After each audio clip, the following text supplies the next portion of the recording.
الحمدللہ وحدہ والصلاۃ والسلام علی من لا نبی بعدہ اما بعد فاعوذ باللہ من الشیطان الرجیم بسم اللہ الرحمن الرحیم۔ علامہ اقبال جب دنیا سے رخصت ہوئے تو مولانا سید ابوالعلا مودودی نے سید نذیر نیازی کے نام ایک خط لکھا، تعزیت کا خط۔ اس میں انہوں نے لکھا کہ میں یہ سوچ رہا تھا کہ اقبال کی تعزیت کس سے کی جائے۔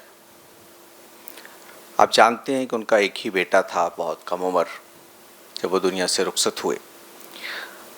تو پھر مولانا لکھتے ہیں کہ مجھے خیال ہوا کہ ہم سب اس بات کے مستحق ہیں کہ ہم سے کوئی آ کے تعزیت کرے، کیونکہ ہم سب اقبال کے لواحقین میں سے ہیں۔ میرا خیال ہے خورشید صاحب کی نوعیت، حیثیت ہمارے لیے ایسی ہی ہے کہ آپ مجھ سے تعزیت کریں اور میں آپ سے تعزیت کروں، اس لیے کہ وہ ہم سب کا مشترکہ نقصان ہے ان کا دنیا سے اٹھ جانا، اور ان سے استفادہ کرنے والوں میں ہم سب شامل۔ اسلامی فکر اور اسلامی تحریکوں کا کوئی طالب علم خورشید صاحب کے کام سے صرف نظر نہیں کر سکتا۔ میں بھی بطور ایک طالب علم سے کہ ان سے واقف تھا، لیکن میرا شخصی تعلق ڈاکٹر ممتاز احمد مرحوم کی وجہ سے ہوا۔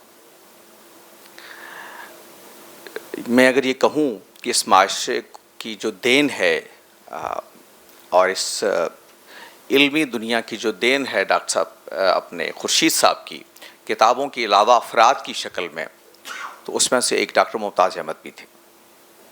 ان کی شخصیت کی تعمیر میں، ان کی فکر کی تعمیر میں انہوں نے بہت بنیادی کردار ادا کیا تھا، اور انہی کی وجہ سے میں بھی پھر براہ راست مجھے موقع ملا کہ میں خورشید صاحب سے ملوں، ان تک میری دسترس رسائی ہو اور میں ان سے براہ راست استفادہ کر سکوں۔ بہت ہی شفیق اور بہت ہی محترم اور بہت ہی مہربان آدمی تھے، اور جیسے ابھی ذکر کیا ڈاکٹر اعجاز شفیع گیلانی صاحب نے کہ عمر حائل نہیں ہونے دیتے تھے وہ اپنے اور مخاطب کے درمیان، اور حوصلہ افزائی کیا کرتے تھے، اور خوشگوار طبع تھی بہت۔ مجھے یاد ہے کہ میں ایک دفعہ ملا کچھ وقفے کے بعد، بڑے وقفے کے بعد، تو میں نے ان کے ہاتھ میں لاٹھی دیکھی جو پہلے نہیں تھی، تو میں نے ذرا تجسس کے ساتھ اور کچھ تفکر کے ساتھ میں نے ان سے کہا کہ یہ لاٹھی کیسے آپ کے ہاتھ میں؟ تو مسکرائے اور اقبال کا مصرع پڑھا کہ عصا نہ ہو تو کلیمی ہے کار بے بنیاد۔ تو ایک بہت خوشگوار طریقے سے اپنے انہوں نے جذبات کا اظہار کیا۔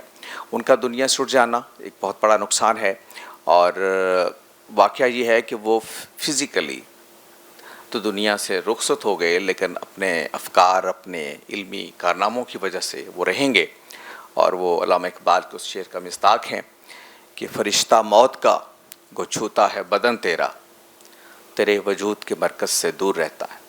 اللہ تعالیٰ ان کی مغفرت فرمائے۔